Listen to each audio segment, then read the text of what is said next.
welcome to a little Lineuphq preview. I want to just run through a couple of tools that we have on Lineuphq page, specifically for baseball that you may or may not be used to using.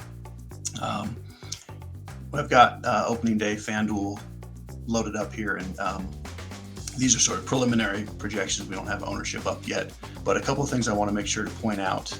If you've never used Lineuphq before, you're going to find on the main page basically a hitter tab and a pitcher tab with the lineups for the day, and you can go position by position with the hitters, or just look at everybody all at once. Every column that we have is sortable just by clicking on it.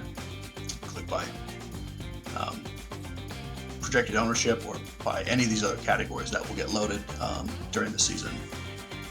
But what I want to mostly talk about is how you sort of customize this to what you're trying to do each day by looking at two columns over on the right here. OIS, which stands for only in stacks, and then minimum percentage and maximum percentage. So what you'll find a lot of times, if you just run like an optimal lineup or 100 optimal lineups, some of the players with the highest projection or the highest points per dollar projection, that's this column, which is useful to sort by, they might end up in all of your lineups, and you may or may not want them in all of your lineups. So for example, if we just get rid of a couple of the lowest projected players and don't touch anything else on Lineuphq and just hit build and build 10 lineups, see there's all these players that come in at 100% of your lineups. And that's going to show you what an optimal lineup looks like based on these projections. But let's just say that for obvious reasons, you don't want Jake Fraley in 100% of your lineups. So there's a few different things you can do about that.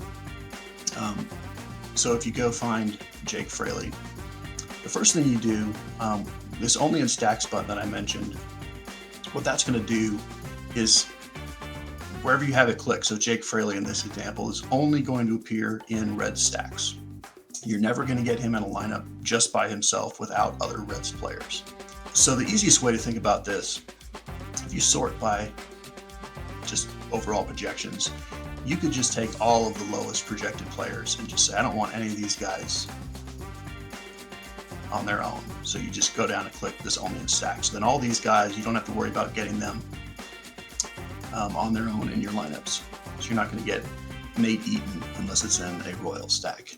Nothing against Nate Eaton, just in case Nate Eaton's mom is watching this video. And then right next to the OIS, you're going to see minimum percentage, maximum percentage. These are the buttons I use the most personally. So with the Jake Fraley example, let's say it's not that you don't mind having him outside of red stacks, but you don't want him in 100% of your lineups, but you do want him in some. If you just put a maximum percentage of 50 and run the same lineups, now you just get 50% Jake Fraley. It won't go over that. So you haven't changed his projection or anything, and he's still going to be in the top lineups. But in 10 lineups, you don't have to worry about him being in all 10. You can do that with every player or just a few. And the other thing you can do is if there's a player you like that you're not getting any shares of, like for example, when the season goes on, you'll have all these expert plays and players that we like. So you might see I marked Ronald Acuna. You say, I want Ronald Acuna, and he's not showing up in any of your lineups.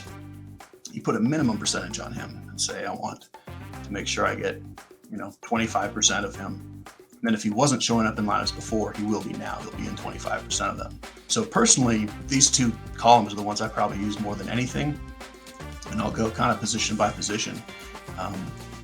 And again, maybe with the lower projected players, I might X out a few of them, just say I don't want any of these low projected guys, but then the next few, maybe I'll put them in stacks,